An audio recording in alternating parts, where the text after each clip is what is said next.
And joining me for this part of the discussion is Bolu Michael-Biyi, a foreign policy analyst, and he joins me from Lubamba in Eswatini. Thank you so much, Bolu, for coming around.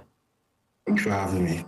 So, yes, let's look at this. How has Russia's pursuit of dissenters abroad emboldened, or should we say, legitimized similar tactics by other authoritarian regimes? Thank you very much for having me. And I believe strongly that Russia was the one that wrote the playbook, and they simply left it on the table for every other country to copy, because we've seen this same tactic being repeated by Russia and other countries. Because after the case of Skripal, we've seen the case of Litvinenko and others. And what was the global response, the response of the international community?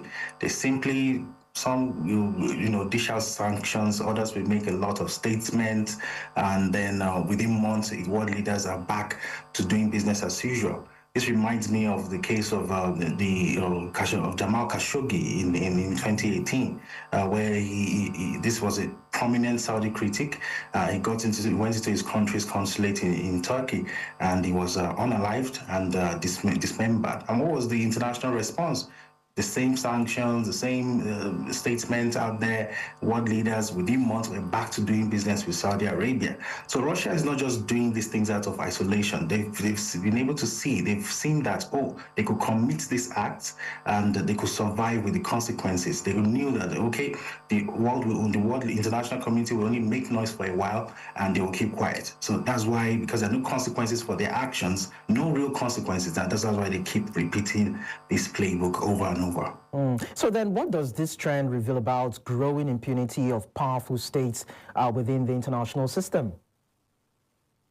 Well, it's a really uncomfortable trend, and it only states how the international system actually works, should I say how they pretend to work, if we look at the things that have been happening, even before now. Let's look at the pattern. For example, in 2006, the poisoning of Litvinenko in London with radioactive material. In 2018, it was Skripal who was poisoned with a nerve agent. And 2020, we had the case of Navalny, who was poisoned as well. So each time Russia has tested its boundaries, and they found that, it's actually softer than expected in terms of their landing. They always have this soft landing in the end. So this trend kind of reveals the impunity that these autocrats work with, and it's growing, it's becoming institutionalized because, there are no consequences. And other countries, they look at, Russia was able to get away with it. Saudi Arabia was able to get away with it. Well, I can, every country is equal in the book, so I can as well just do it and get away with it, especially if I'm a country that is paying allegiance to a country like Russia. So it's a growing trend. It's becoming an institution, and it's very bad for the world, really. And we also see, some governments that often invoke national security under the guise of national security to justify targeting critics or dissidents rather overseas or wherever they may be. Now, just like you said, is a worrying trend, but then we don't see some sort of consequences being meted out or some way of curbing these kind of dubious guises. You see, the reason why they use national security is because it's a very broad term, and it's something that gets another country scared. It's becoming the joker. Basically, it's a vague, elastic term. It could literally mean anything. It could be, it could mean anything from terrorism down to just embarrassing the government. So it kind of triggers this automatic difference. When you mention security, it makes the other country kind of take a step back, because if you now challenge them on that thing, it will become a face-to-face confrontation. So countries like to evoke this particular word, which is really funny, let's think about the case of Rwanda when they were trying to justify pursuing Paul Rusesabagina, the Hotel Rwanda hero.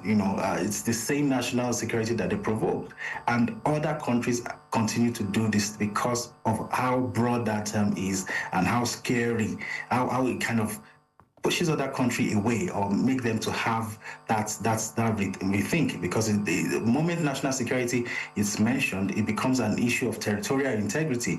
It becomes an issue of the safety of the people, and because citizens of a country, they take their safety seriously, they are emotionally attached to that word as well. So it's very easy for the people in the country to be triggered, into an uprising to defend their nation when that word national security is triggered. And it's quite unfortunate that countries are using this as a joker to get away with a lot of human rights violations. So does it mean that, the boundary between defending national interests and violating another country's sovereignty is gradually becoming blurred? Yeah, absolutely. It's not an accidental thing. I think it's a deliberate strategy that autocrats use to operate in that gray zone. They try to exploit and take advantage of that gray zone. National interest is the phrase, or national security as well, is a phrase that keeps expanding. It could go from territorial defense, could also mean economic dominance, it could mean ideological influence, it could mean silencing criticism abroad, it could mean so many things. Also, countries, they begin to trigger, they invoke the word sovereignty in a selective manner so that they kind of get the respect that they feel they should have, while they are violating the rights of other people, which is not good. And it's gradually being normalized, because each small violation makes the next one to look shocking. Look at how Turkey operates in northern Syria, for example, and also in Iraq. They pursue Kurdish groups here and there, and then they call them terrorists. And what do they say they are doing? They say they are defending their borders from security threats. Doesn't make sense in my opinion. But I mean, it is what it is. That's how it just reveals how how hypocritical the international system could be, unfortunately. Okay, so now that we are at this hypocritical role, just as you put it, now, are there mechanisms that states can, employ in order to prevent issues around cross-border assassinations, abductions, cyber harassments, even exiled activists, most especially as it involves exiled activists, without having to strain diplomatic ties? Well, there are international structures in place. I'm a lawyer, so of course the International Criminal Court is there. They are there to prosecute individuals for crimes against humanity, but they are also controlled by major powers that actually violate these things, which is quite unfortunate. Some major powers are not there, like the US, Russia, and China. They are not part of this because sometimes they want to just want to get away from being accountable for some of their actions. The UN Security Council is also there. They can impose sanctions. They have the veto power, But then, to me, in my opinion, some of these big organizations or bodies are just toothless bulldogs. There's also the Interpol Red Notice, which is basically to facilitate the arrest. We all know Interpol, and some of these things are in place, but then when countries are being pulling out from these institutions in order not to be held accountable, it raises questions about the record, the human rights record of these countries. We never get them to book. Or if one African country somewhere does something, the next minute they are in the ICC. Mm-hmm. So I believe that largely, when we look at the trend, the ICC and these other bodies have been quite hypocritical. But are there structures in place to check and balance these things? Yes, they are there. Okay. But how effective are they? We cannot say. Well, that's the million-dollar question, I must say, most especially when it comes to implementing the rules guarding against these so-called diplomatic infiltrations on other sovereign soils. Bolu Michael-Biyi, foreign policy analyst, thank you so much for sharing your thoughts with us. Thank you for having me. You're welcome.